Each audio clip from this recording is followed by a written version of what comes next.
Donald Trump is doing a little bit of a flip-flop on his immigration policy, and in some limited cases, I might like the way that he's tacoed as he always does. But that said, there are still those in his administration who are pushing for him to be as bad as he can possibly be. Stephen Miller is having one of his little impotent rage sessions. That's what led to them going into the, looking for day laborers at Home Depots and those sorts of things. That arguably sparked what's happening in LA. But it's not just him. You also have senators like Tom Cotton who found out that Donald Trump might be dialing back a little bit of the mass deportation, and he's not at all happy about it. ICE has to be able to go and enforce our immigration laws and remove illegal immigrants. But the president has pulled back from that. That was the change in policy this week when it came to farms. I don't think we should pull back on any kind of enforcement at all. I think worksite enforcement in all industries needs to be able to move forward. And I think ICE agents on the front lines need the support of political leadership. Yeah, so Trump initially, because of Miller, just sends it everywhere. They're meatpacking plants, as we cover. They're going to farms. They're going to day laborers. They're going to restaurants, garment district, all that, where the killers are, obviously. And then, oops, that's actually terrible for business and wildly expensive to do, wildly wasteful. So Trump tweets that they're potentially going to back up on that just a little bit. And so he shifts his focus, pausing most raids on farms, hotels, and eateries. It's literally his buddies who own these industries, and so he decides to back up. He said in a True Social post, "Our great farmers and people in the hotel and leisure business have been stating that our very aggressive policy on immigration is taking very good long-time workers away from them, with those jobs being almost impossible to replace." It's almost like there's a goddamn lesson in that, by the way. That these people aren't criminals, that they deserve to be there, that they make us stronger, and in fact, they're not taking jobs away from Americans. Americans don't want to fill these positions. He's not gonna learn that in a general sense, but here, in this very limited thing, he's gonna back up and say that they're not going to be focusing on those jobs. Now, he does have a new focus, as you might have seen this morning. He said, ICE officers are herewith ordered. Anyway, by notice of this truth, this is not how the government works, by the way. You posting on True Social is not official government documentation, that they should go into democratic cities, Los Angeles, Chicago, New York, and he should invade those places. And he did an interview after that True Social post where he was asked about this, and he says they have to go there because that's where the criminals are.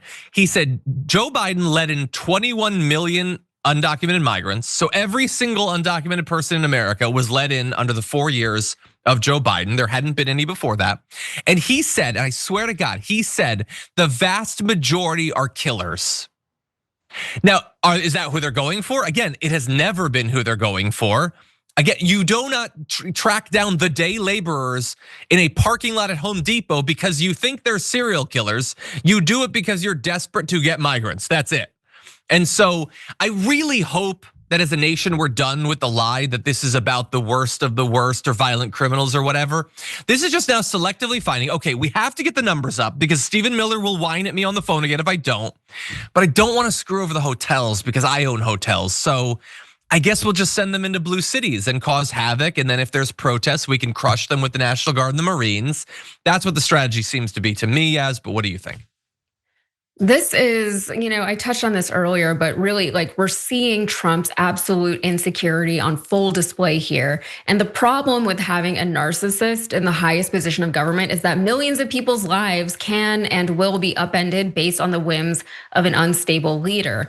This is why we had No King's protest, because that's the kind of thing that happens with monarchs. If you have an unstable monarch, you have an unstable regime, and then you have an unstable nation, and you have people in that nation who don't know if they're safe, if they're protected. They don't know how to proceed within the place that they live. They don't know how to act. They don't know what's coming to them. Every day is different because you have somebody who is insecure and unstable right at the very top. But we saw Trump trying to pander to his base by saying ICE can't target farmers and service workers. Again, because I do think that he has some personal interest in and not targeting the service workers, because as you mentioned, and as we all know, he employs a lot of illegal immigrants in his hotels. And we know that Kid Rock, his restaurant in Nashville, there was a ICE raid in the city, and he told his workers to stay home, right? So a lot of these MAGA people are being affected by it, whether directly or indirectly.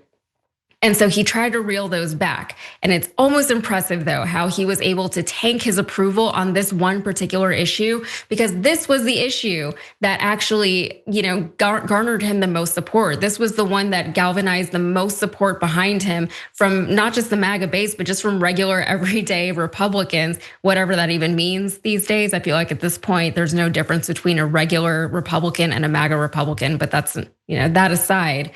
This was the issue that he was able to kind of campaign on and win a lot of support with and sustain that support. But even his most ardent supporters saw what was happening and said, these are not the criminals that we were promised. These are not the dangerous people that we were promised were going to be deported. We don't like what's happening. It is horrific to see these families be split apart. It's horrific to see these mothers crying for their babies because they're about to be separated from their literal children. And he tanked it. And now, in light of what happened over the weekend, he's like, you know what? I didn't mean it anyway. Just go after everyone. Everyone who is against me, I'll make them feel sorry for ever trying to protest me and tell me what to do and tell me how to run this country. And I don't care if you like it or not, because despite appearances, this is not actually a democracy that I'm trying to run here. So I don't want to be like, bring it, Trump, but also like, whatever, Put that on a bumper sticker. Maybe like, bring it, Trump, but whatever.